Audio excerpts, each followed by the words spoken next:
Hey y'all, and welcome to the Sprinkle Factory YouTube channel where we cover everything culinary. Today we're going to be making fried chicken mac and cheese, and let's get right into it. Make sure when you're boiling your pasta water you add salt, okay? That just helps and gives the pasta another level of flavor. We're going to boil it roughly 7 minutes. You don't want it to be too soft because we still have to bake it. As far as my chicken breasts, I've actually had them sitting overnight in the refrigerator, soaking in buttermilk, and I've also seasoned with just a sprinkle. This acts as a tenderizer, and it's going to ensure that your chicken strips are nice and juicy. You guys can cut them into whatever size you like. I'm simply going to go with the basic strip, and I'm going to toss it back in the buttermilk. I find it really simple to actually bread the chicken in a ziploc bag. So we want to make sure that we season it. Just a sprinkle is the only seasoning that you're going to need. Go ahead and season your flour, shake it up, and then we're going to drop our chicken into the flour.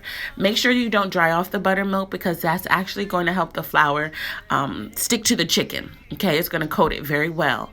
We're going to heat up some oil to 350 degrees. And again, my grandmother's cast iron Dutch oven. Like I told y'all before, I use this for everything. I do want to share a little tip with you though. I want to make sure you guys know when you drop your chicken into the oil, if it doesn't bubble like that, what's going to happen is, first of all, the oil's too cool. Second of all, it's actually going to absorb the oil and then start cooking. So totally not delicious.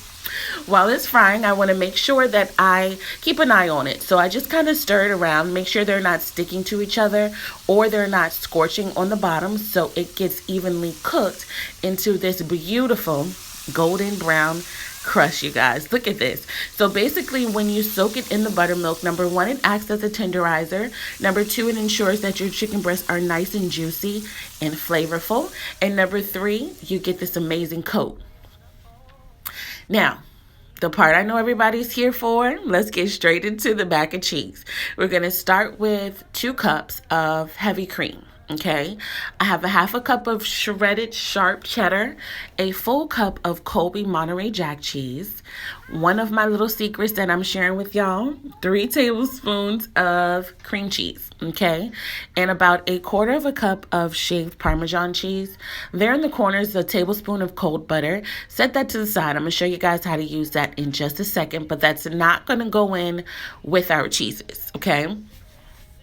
Now, like I tell you guys all the time, you want to make sure that you season your recipes in your dishes in layers. So we're going to season the cream as well. So this just ensures that every layer of your dish is going to be delicious. We're going to mix that around, and right before your cream actually comes to a boil, we want to cut the heat off, okay? We want to cut the heat off because we don't want the sauce to break. We want to allow the cheese that we're adding in here to melt down slowly so you get that nice velvety consistency, okay? Just keep stirring, and I promise you everything is going to work itself into that cream.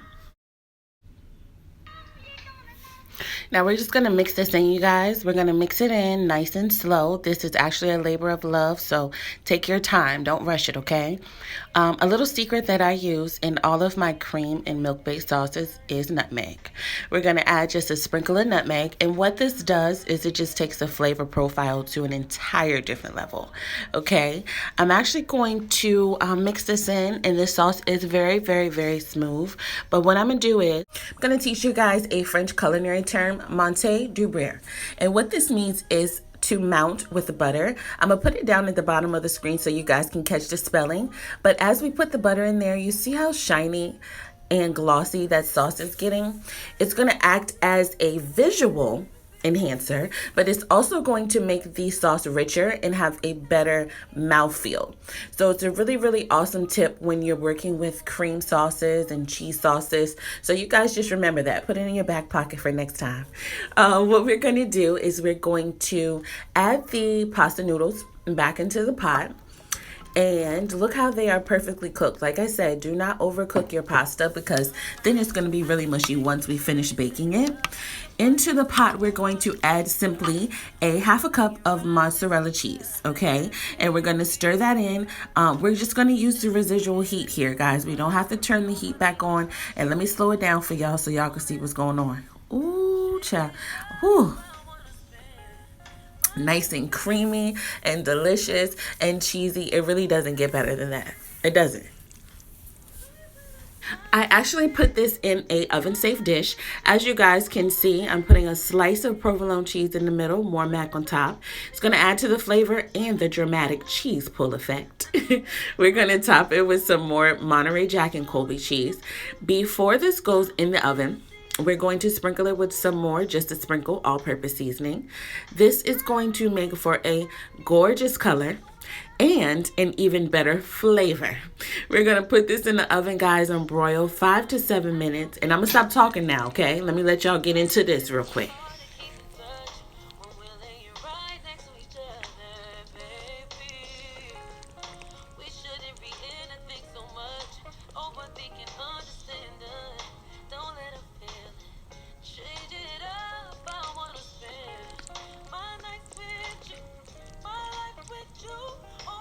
Amen. And as my grandmother would say, y'all, finger licking time. Make sure you guys like, comment, subscribe, and share with your friends. And I'll see y'all next time.